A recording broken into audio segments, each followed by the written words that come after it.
Hello, everybody, and welcome to our podcast, the first ever episode. We're very excited to be here with you guys. Very excited. So excited. This has been a long time coming for this little project. So, yeah, looking forward to getting it started. This first episode, you're going to be learning a bit more about me and Katie, what we do at Blue Zoo, how we got into the jobs that we are currently in. And then we're going to answer some questions that have been sent by some lovely people on Instagram and LinkedIn. So welcome. Lovely. Welcome. Thank you for joining us. So we are both recruiters here at Blue Zoo. I've been here for 1.5 years. Lauren, you've been here for? Nearly 4 years. 4 years. That's a long time. My gosh. Crazy. Flown by. Flown by pre-COVID. Yeah, I started, Crazy. I tell this story all the time, Katie's sick of it, but I started 2 weeks before the lockdown. So I had 2 weeks within the studio, everything was fine, everything was glorious, and then suddenly, bam, you're now working from home. So I got a little taste of what life at Blue Zoo was like before the pandemic. And then everything changed. Everything changed. Yeah. Yeah. So what did you do before? Where did you come from before Blue? So my first big girl job, as I like to call it, was working as a recruiting assistant for John Lewis Partnership. So I did a lot of the Christmas retail recruitment. So going from like waitressing and working in retail to an office job was a big jump because I'd never done that before. And it was so strange not having to like do over 10,000 steps a day. Right, I get that. Right? But it was definitely a challenge adapting to that. But we were hiring like, oh gosh, like 1,500 people. Like it was volume recruitment. High volume. I really did enjoy it, but I wanted to move into something in the creative field because I studied film at university. So my passion had always been to get into the creative field, but not as a creative, because I learned at university that I'm not, I haven't got the creative gene. I have the people gene. So I was like, can I do a recruitment, but for something in film or TV? And I also wanted to have more hands-on recruitment because at John Lewis, it was so high volume. You see a name and that's it. Like you don't then get to know the person after. So then I found the job at Blue Zoo on LinkedIn. I applied and I didn't get it. And then I applied again a year later and I got it. And then I got it. Woo! Yeah, and then I started. And it was my first big girl job in the city in London. So I got like my travel card. I was ready to go. And then I worked from home. So I was so ready. All a waste. Yeah, it was all a waste. And I was like, I bought myself like new comfy shoes because I'm like, I'm going to be traveling to London every day. I'm going to be one of those cool people. Nah. They're probably still in a cupboard somewhere. It's all slippers now. Some slippers, no shoes. Or slippers. But yeah, it's been... But yeah, I think you're quite like me as well, aren't you? Yeah. In the sense that of following Blue Zoo for quite a long time and kind of being aware of who they were as a company, and then eventually an opportunity came up, and here we are, working here. Here Crazy. we are. Just like magic. Just like magic. Dreams do come true at Blue Zoo. That's our new motto. That's our new motto. So yeah, you had a different journey into it, didn't you? Quite different, quite similar in some ways, I think. And I imagine a lot of people can relate to that. So I studied animation at uni up here in Leeds. And when I was at uni, I was one of those people that had absolutely no idea what they wanted to do. Yeah. Throughout the full 3 years, could never figure it out. I specialised in so many different areas across my 3 years that I just, by the end of it, was so lost. And I kind of thought eventually I'd end up progressing into something like production, maybe, because I'd never quite found my niche in the artistic side. but that didn't happen. And then I'd been working, as I think a lot of people do whilst at university. I'd been working part-time as a waiter and a supervisor. And once I finished my degree, an opportunity came up within that company to stay and become an assistant manager. And I eventually became a restaurant manager with the Mm-hmm. same company. I was with them for about 5 years. And during that time, I was just developing these skills and this interest in people and people management and people development and all of that side of things. And I found that I actually really loved doing that. But then there came a point where I was like, I don't want to do hospitality anymore. It was it was ridiculous hours, Mm-hmm. always busy. It was incredibly hard work. And that's not to say that this isn't hard work, but it was a completely different It's a different kind kind of of hard hard work, work, isn't it? right? Yeah. And I'd reached a point, because by that point throughout my life, I'd been doing hospitality for like 10 years. And I was so over it by that point. I was like, I need to do something else. And because I'd done animation at uni, I knew who Blue Zoo were. Like, I Yeah. remember writing about this in my cover letter when I applied for this job, about how I'd seen Blue Zoo, or Tom, I think specifically, talk at Manchester Animation Festival years ago. And ever since then, I'd followed the company and I'd always wanted to work for the company, but I didn't know in what capacity that could ever have been in. Yeah. And then I reached a point in 2022, Yeah, 2022. where I knew I wanted to leave my current job. So I had a look at what Blue Zoo was doing and what jobs they had currently. And one of them was my current role. Mm-hmm. Um, and I read the job description and all of that. And I was like, I actually have a lot of these skills that I've developed through working in hospitality for all these years. So I applied and I got it somehow. And I'm here. Because you're very good. That's how you got it.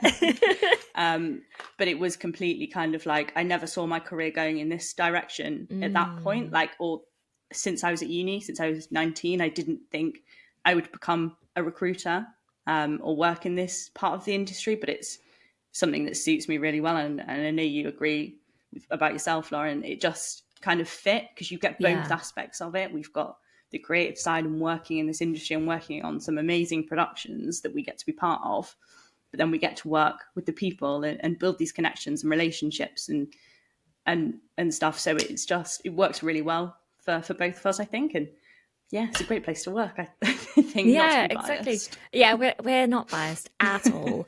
Yeah, great place to work. And from when I started back in 2020 all the way to now, it's kind of just evolved and gotten better, because especially the past year, because if those of you who don't know, Blue Zoo, we have hybrid working. So we're not saying you have to come in certain days of the week. It's quite flexible. We're trying to go in more and more as a team. So we're part of the people and talent team. And it's just so nice to really get to know everybody now, because before it was Yeah, so hard to do that, because you'd have to be in a club, or maybe you work with them directly on productions. But now we're actually getting to know like the junior animators that we've brought in. And it's just, yeah, yeah, it's just really nice to it's really build those nice. connections again. Yeah. Yeah, because I think that was another thing I wanted to talk about, actually, because like pre-COVID, when I was at my old job, Mm. working at a company like this for me at the time wasn't feasible. So I live up north, I live in Leeds. Obviously, Yeah. our studio is in London. At the time, it wouldn't have been feasible for me to be able to move down south, and that, thankfully, I didn't have to do that, because we have this wonderful hybrid working. I don't have to do that, and I can go in as much or as little as I want to, whatever suits me. And that works really well. So we're really lucky in that sense. And one of the reasons I think that we work here, it's definitely one of the reasons why I chose to work here at the beginning, before I knew how wonderful the team were and everything. It was definitely a big plus for me to be able to do that. So Exactly. And like pre-pandemic, when I got this job, I remember telling myself, I'll be in this job for a couple of years and then I'll find something closer to home, because I don't live in London either. I live near Reading. So it's closer, but it's still a bit of a trek, and it's expensive to get in, every day. And you're getting home at 7, half 7, and then that's your evening gone. And I was like, I'll do it to get the experience, and then I'll find somewhere closer. But the moment that they went, okay, yeah, I think remote working is here to stay, I'm like, great, I can Cool. stay. I can stay for I can much say. longer. And it really does open it up. And not just for us, but there's so many people across the studio that have different commitments outside of work. You know, there are parents in the studio who are like, oh, I can be here for dinner time or bath time. And then, as you said, there's probably graduates who maybe have graduated from universities quite far away, and the move from north to south is very tricky. Yeah. I moved from Derbyshire down south, and that was quite tricky for me. So it's not feasible for everyone. So to No. be able to go, great, I can, get my foot in the door in the industry, but I don't have to move to London. Just, yeah, It's a real opens things up perk. so much more. It's a real perk, It's definitely. a real Very perk, yeah. benefits. Are we selling it? Are we selling it Yeah. Are we good? selling? That's not the point of this. No, it's not the But point of this. Um, I wanted to pick on something that you said earlier about it's not the job that I saw myself doing when I was younger, but I'm glad that I'm in it and I found it. So is there a job like when you were younger because you studied animation? Did you want to be an animator or a designer? Like where did you see yourself going? I think when I was younger, particularly as a teenager, I was quite fickle. I changed my mind a lot. Oh, okay. So at one point, this is so rogue, but I wanted to be an archaeologist. At one point, I wanted to be an architect. Oh my gosh. Because in school I had a real thing where like I still do to this day, but at the time when you're trying to figure out in school and you're like, I study these subjects, what should I do with that? So I had a real thing for both art and physics. They were my like, I love these subjects, like I'm pretty good at these subjects. Where can I take that? For me at the time that was architecture, and then Yeah. through doing my A levels and stuff, I developed a really good relationship with the people that ran the art department, and they were very supportive. So the school I went to was quite academically focused, but the art department themselves were wonderful. So through that, I kind of kept developing those skills and that interest in doing something artistic. And then I did an art foundation year once I'd finished school, once I finished sixth form. And that is literally, if anybody has done one or not done one, it's literally a year of doing art. You don't do anything else. Oh, I love that. So they teach you all the basics, and then you go on and specialize in something towards the end, right?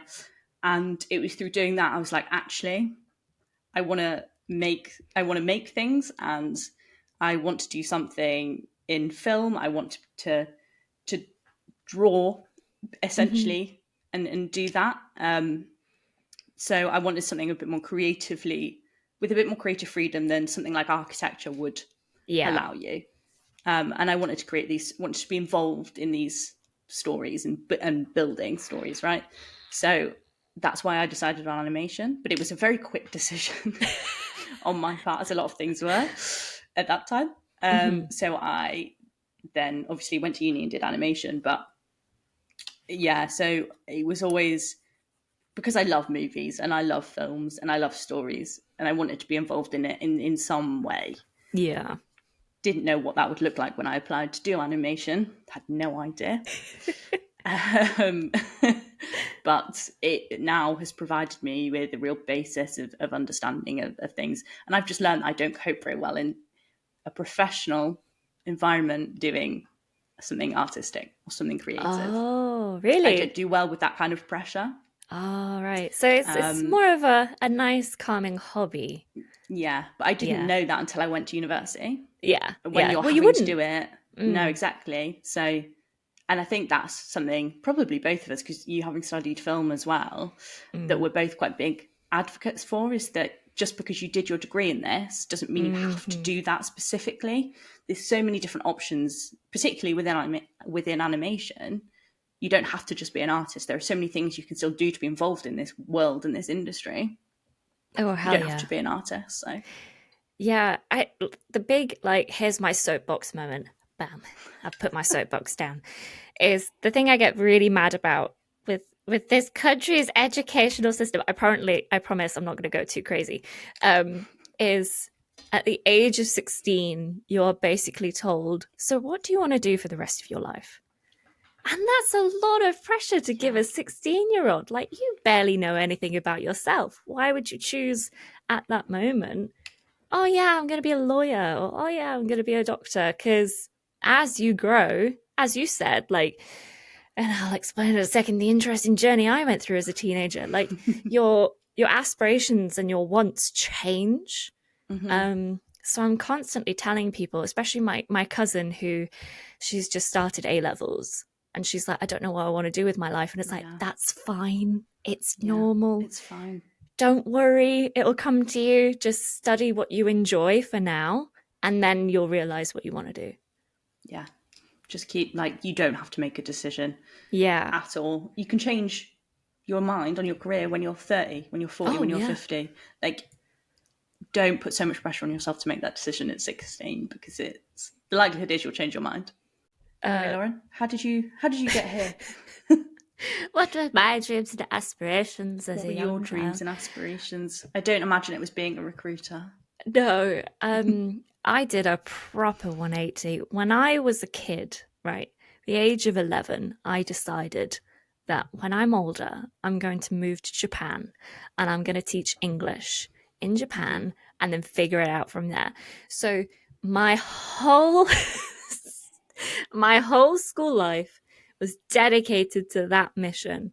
All the That's subjects I wild. chose, I know, and oh, I was such a weeb. It was terrible.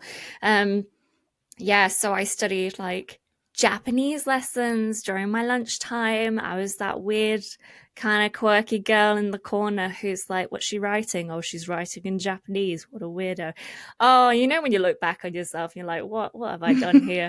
Why Um, was I like this? why was I like this?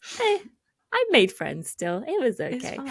fine. So I said I studied film at university. I actually started studying film and Japanese at university because, as my media studies teacher told me, have a backup. He went, Have a don't backup. put all your eggs in one basket. Do a joint honors. So I did. So I went, I want to do Japanese. I want to study it. I want to go a year abroad. I want to do English. But I also really enjoy films. So I'm going to mash the two together and see what happens. And that was a mistake. Because when it was like the induction week at university, I sat in my Japanese lesson and they went, this is a full-time course. All 110% of your time should be dedicated to this course. And And you then were I like, sat in oh the, no. I know, and I was like, ooh, and then I sat in the film one. They were like, this is a full-time course, 110%. So my first year of uni was incredibly stressful. Yeah. I think like you need to be a special kind of person to learn a brand new language at university because we Mm-hmm. had two tests a week in Japanese. We had like a vocab test on the Monday and a reading test on the Friday. And then they introduced kanji and oh, Oh my that was god. fun. So and with my Japanese course, if you failed one subject, so you could do excellent in reading, you could do excellent writing, but if your vocab's not there, they fail your whole year. So I That's didn't a get lot of enough pressure. marks in my vocab, so I failed the whole like Whoa. thing. So I had to retake and I failed it again. And I remember Oh learning that I no. failed my retake at a Pizza Hut. At a Pizza Hut. And I went, I need to go to the bathroom. I had a mini breakdown Oh and no. it was the most clarity I had and Mm. as a 19-year-old of this isn't for me. I'm just going to do film from now on. And what a great decision that was. So yeah, it was an interesting journey going Interesting. from I know exactly what I'm going to do from the age of 11 To to suddenly, 19 and then suddenly like oh, what now? I'm not going to do this. I'm not going to do this. So that was a journey. And then when I got into film, I was like, maybe I could be a writer. Maybe I could be a I don't know, director of photography. I really like cinematography. I like editing. But yeah, I never found like my niche Mm-hmm. until I Yeah. discovered spreadsheets and organization. Until you saw that first spreadsheet, When I you were saw like, my this is first it. spreadsheet, I knew For this anyone was that a doesn't place for know, me. Lauren is our spreadsheet queen. Mate, right. She, I yeah. make excellent spreadsheets. They are in pastels. They are Yeah, they're beautiful. lovely. They are We couldn't, so lovely. I don't know what we do without your spreadsheets, Every si- honestly. So I look after spreadsheets within the team. This kind of goes into our next topic quite nicely of what we actually do as Yes. talent. So our fancy title is talent acquisition managers. I know, so fancy. So fancy. We all have like a good foundation of what we do is pretty similar, but then we all have little specialisms within it. So when we say volume recruitment, that means that we look after a lot of like, whenever you see a job go up on the site, it's split between the three of us, all the jobs, and we look after it from start to finish. So we do the first pass of going through candidates, making sure, right to work's there, you're available, you actually are an animator.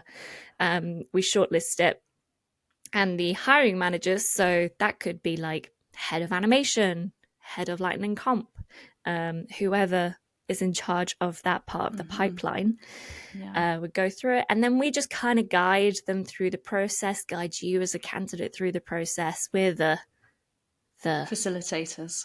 Yeah, that's a lovely word. That's Facilitators. the key word for what we do. We're facilitators. Yeah, we have very little decision power. But, we're here. We're here and we're here to help. That's how yeah, we're a support. So yeah. That's basically what we do. We all have over the past, since I started really, over the past year and a half, we've started to develop our own specialisms as well. So we each look after individual separate departments within the pipeline across the studio. So, for example, I look after all of our production roles. I look after animation, 2D and 3D. I look after design for 2D and 3D. I look after 3D editing and the internships. Yes. I think that's it, right? That's it, specialisms wise. But we'll go. Do you want to do your specialisms now, like your extra specialisms now? My extra specialisms. Extra so stuff. I also look after all of our both internal and external recruitment events. So that's things like festivals. So we recently went to Manchester Animation Festival. We also went to VFX. And then things like Annecy. But we also have started running things like studio tours with universities, talks with universities. We do some kind of I've forgotten the word for it, like mentoring and live briefs. So I manage all of that sort of stuff. So if you're involved in any events, I'm probably there somewhere. Find with Katie. The studio. Do I do anything else, Lauren? You're just lovely. You're lovely to be around. Events and internships outside of the general. But to be honest, events and internships take up a lot of time. A lot of time. That was my little baptism by fire when I first joined. Because when I first joined, it was me and Katie Gascoigne in the talent team, and that's it. So, yeah, Katie, even though it's like, it's just two things, they are big things within the team. And organising Annecy, my goodness, you were excellent at that. It was so worth it in the end, though. We had a great time. Yeah, it was mine. Yeah, it was mine and Katie's first Annecy, and it was fantastic. Loved it. Amazing. So hello to anybody that said hi. It was lovely to meet you. It was lovely to meet you. Yeah. Yeah. So that's what I look after in a nutshell. Lauren. Yes. What do you look after? So my specialisms, I look after storyboard, 2D and 3D. Love storyboard of all levels, so junior to supervisor. I also look after rigging, so 2D and 3D rigging. I also look after our zoo hires, so they are hires. No, let me start that again. Try and explain Zulab. Trying to explain Zulab is a whole other thing. So let's start there. Zulab is our look development team, basically. So there are some artists that just stay within Zulab, and they basically get the first hands on a new project. So when we first got Paddington years ago, they were the first ones that like developed the look of how we were going to do Paddington, and then it went into production. So I've done a few hires for them. I feel like there's more that I look after. I always get do confused. Animation with me. Of course, yeah, I do. We both do animation. 2D and 3D animation. Generally because they're our biggest departments on our production. So yeah.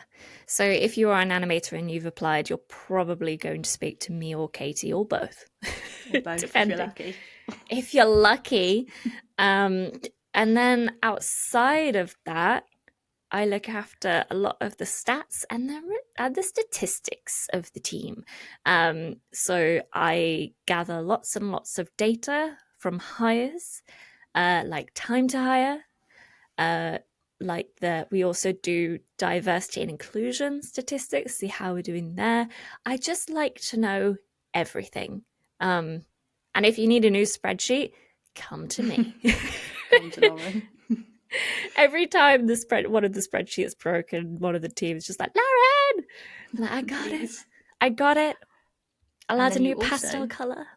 Yeah. You also manage our ATS. I do.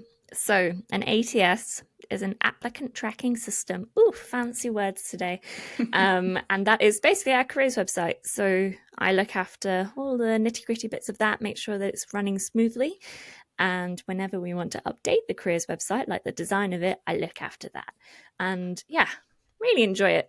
I enjoy being in charge of it. Yeah, you do it very well.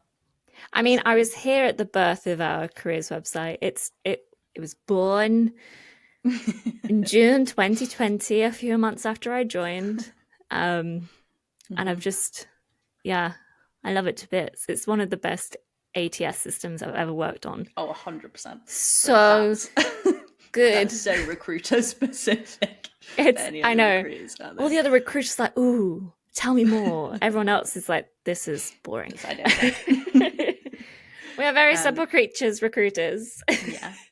So that's kind of what me and Lauren do. And then we have Carly, who's another high volume recruiter. Mm-hmm. She handles everything from assets and line and comp, pipeline, FX, all of that sort of side of the pipeline. And then we have Sarah Francis, who's the team lead, and she does most of the key personnel hires. So like directors, line producers, heads of departments, directors. Did I say directors? Yeah. All of those. There are many kinds of directors though. So many kinds of directors, art directors.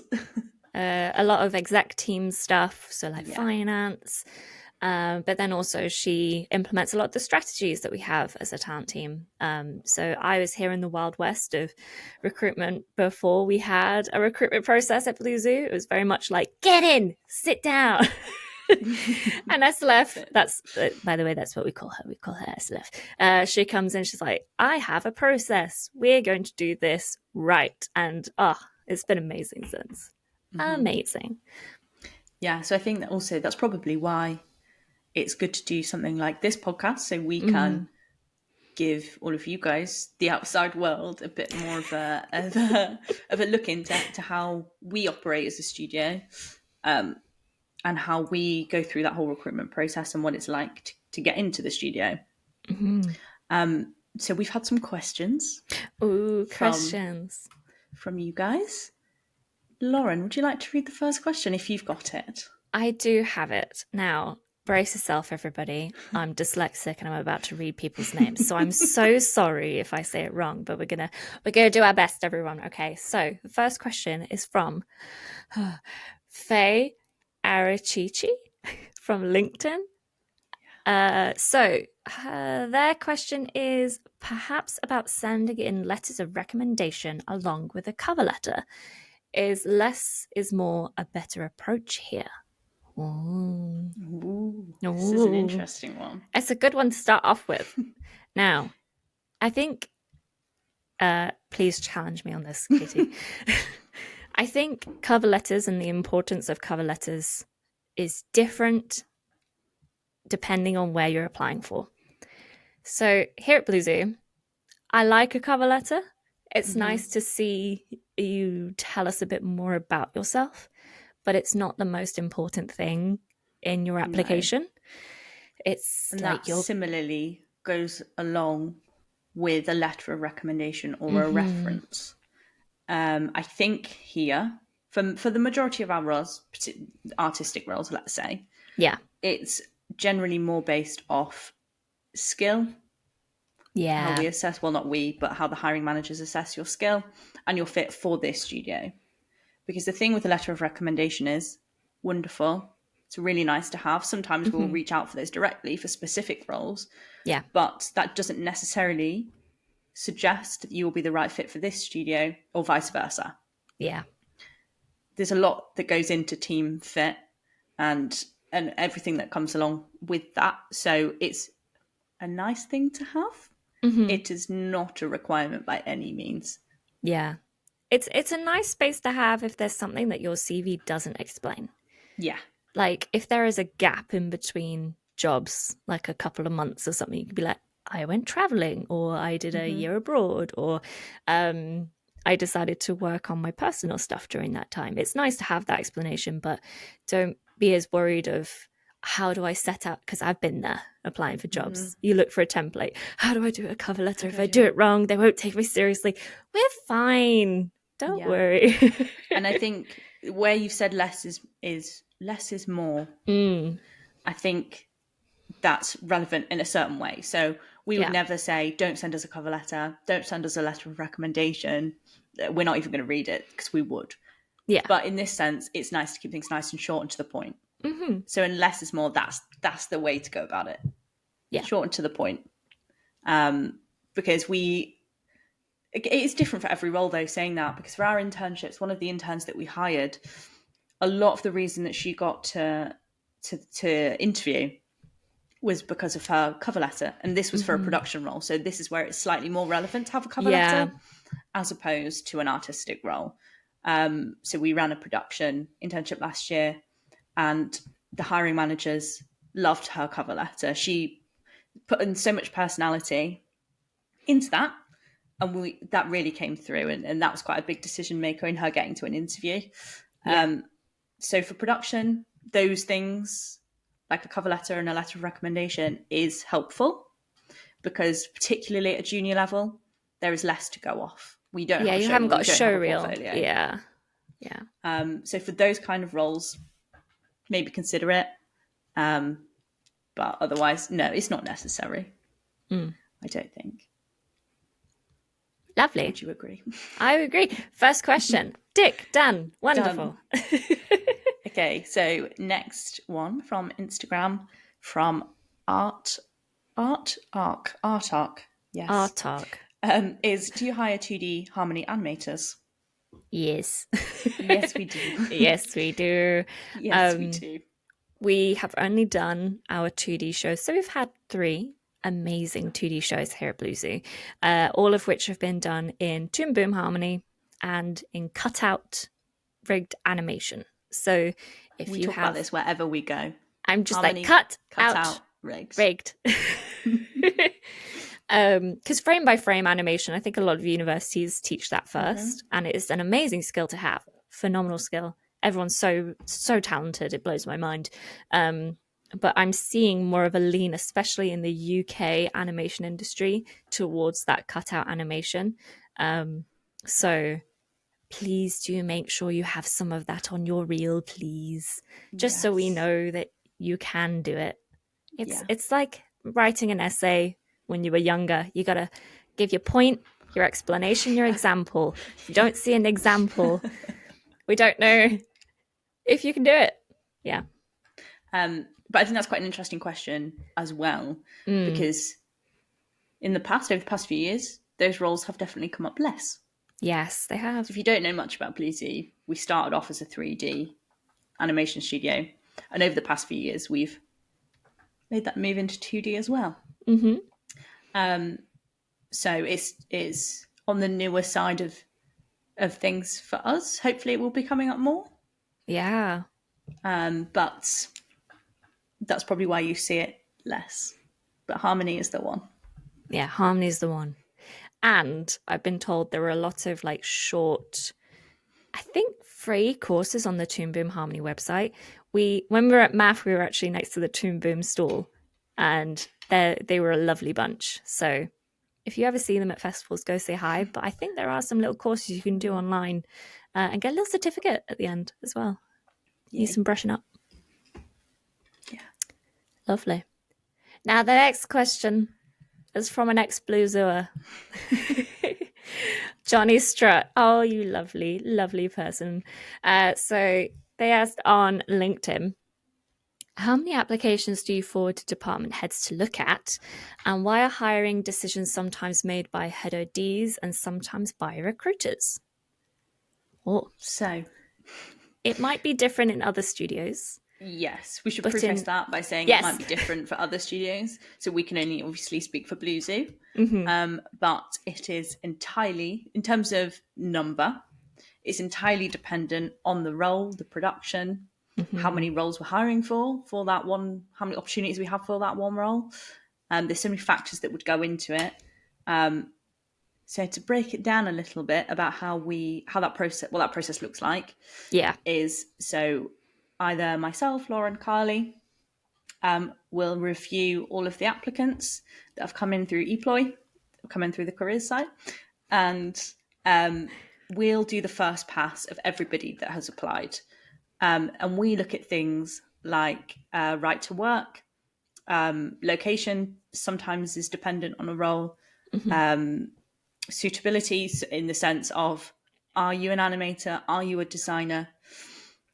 If you require experience, do you have experience doing said things? What else do we look for? Availability. Availability, because sometimes roles we need next week, sometimes they're in 3 months. Yeah. And at that point, we create a shortlist of those applicants, and that then gets sent to the hiring manager. So that can either be a head of department, it can be a lead, it can be the person that's senior in that role. So like an editor looking for an assistant editor, an editor would look at that, and then they make the decision on who to interview. We don't make decisions based on suitability in the sense of we're not assessing your skills. Yeah. Because We're that's not not animators. really, we don't have those skills to be able to assess. It's going back to that thing of almost being a facilitator. Yeah. We just make sure that the hiring managers, because to be honest, we receive a lot of applications for most of our roles. So we just make sure the hiring managers are looking at the people that are suitable for the role and don't have to worry about things like right to work. Yeah. So, and then they go on to assess. And yes, Did we? Oh, no, go on. I was going to say, did we mention salary in what we look at as well? Oh, salary. Yes, we also look at salary. Yes, but also only we see the salary. So Yes, we're aware of the budget that's assigned to the role, and we can see what your expectations were. This might go into a question that's later on. that's later on. If your expectations are higher than the budget and you are suitable, we'll send you an email just to let you know what our budget is. So we like to open up those conversations first. Yeah. Because I know how tricky it is, but it's like, how much are you expecting for your role? And especially as a junior, like, I don't know. I don't know what the industry standard is, and you put in a number. So we just have a chat with you, let you know what our budgets are. And then if you want to continue with your application, you can. And if it's not right for you this time, that's also okay. So that's also what we do. But the hiring managers don't see the salary. So it's just us. It's just us. Just us. And then on to the second part of the question, why are hiring decisions sometimes made by heads of department, sometimes by recruiters?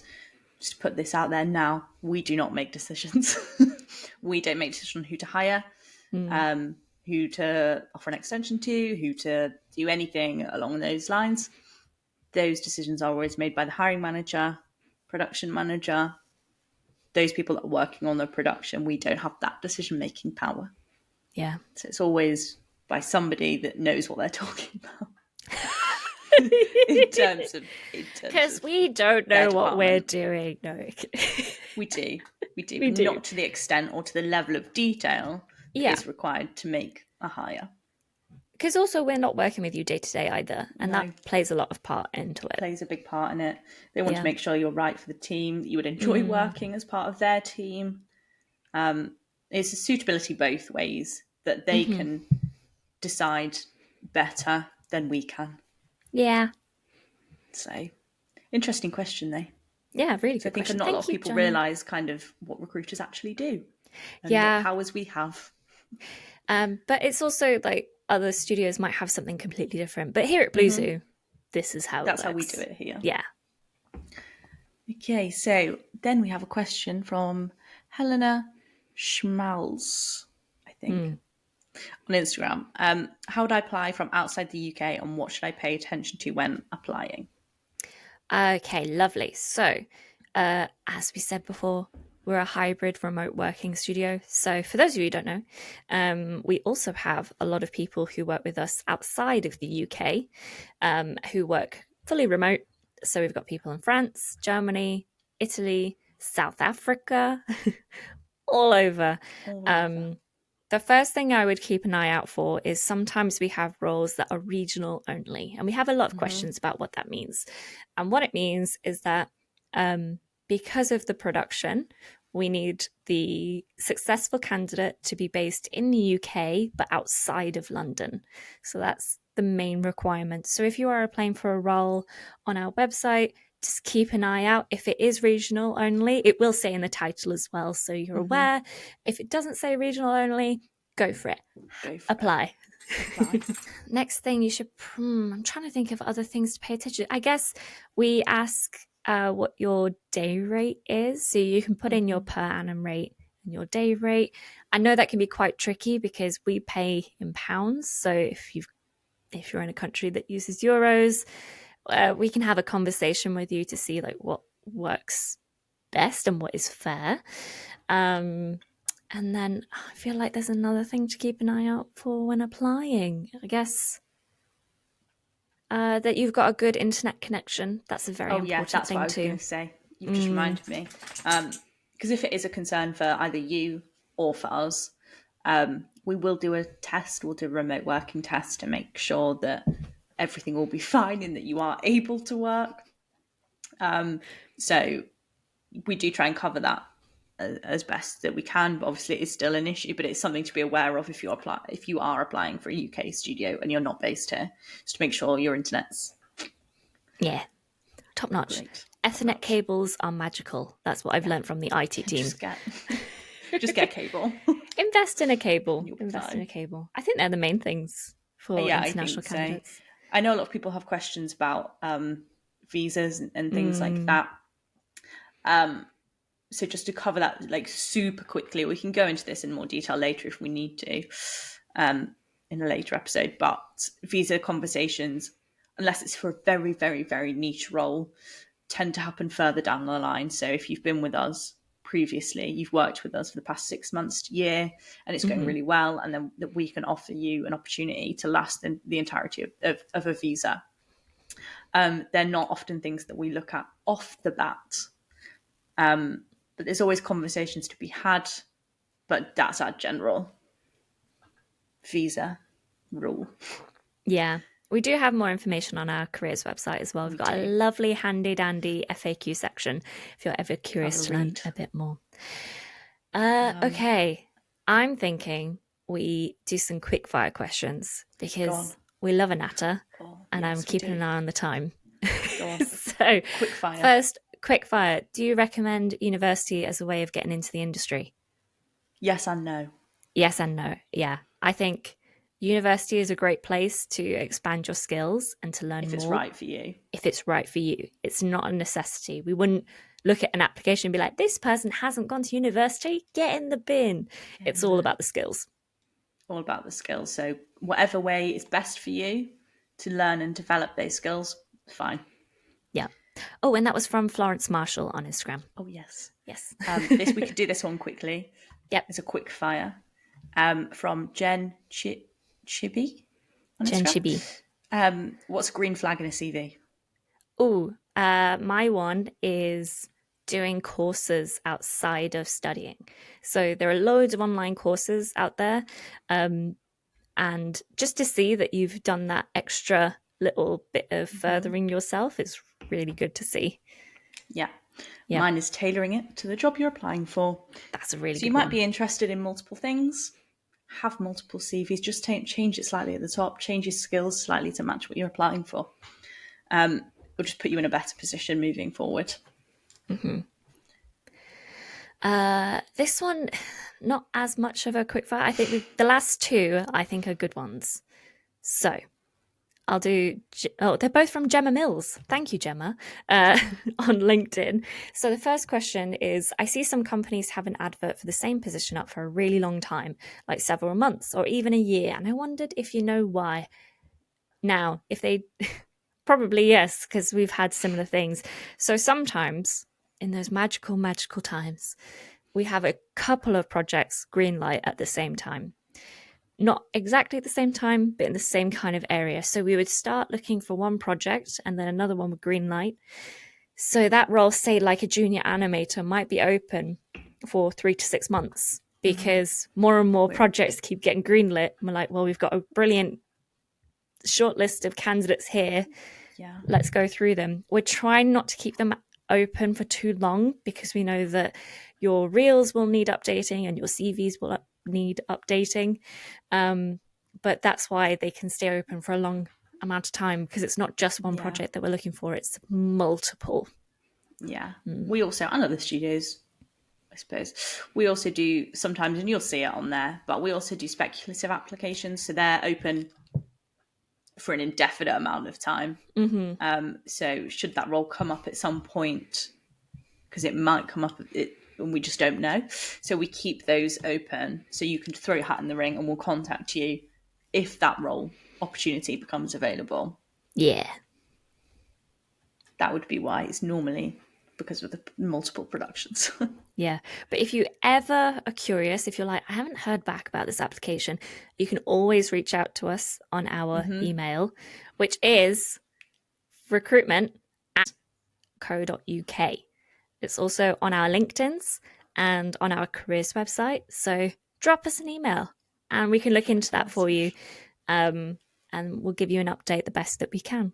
Yes. And then lastly, do you want to do the last one, Lauren? When you reject an applicant, if they're I can't speak. You can do this. Would you reject an applicant if their current salary is significantly higher than what you can offer them, or would you offer them at what you can afford and leave them to decide if it's not enough? Yeah, so we kind of answered this earlier, didn't we? Yeah. So I think it's more if that was the case and we saw that somebody was asking or was expecting a lot more than what we had to offer, we would have a conversation before we even got to that stage. Yeah. Because I think it's important to be as clear and transparent as we can be and break down those reasons why we're offering what we're offering or the budget that we have, and why you can explain to us why your salary expectations are what they are. And we have a conversation about it then. Yeah.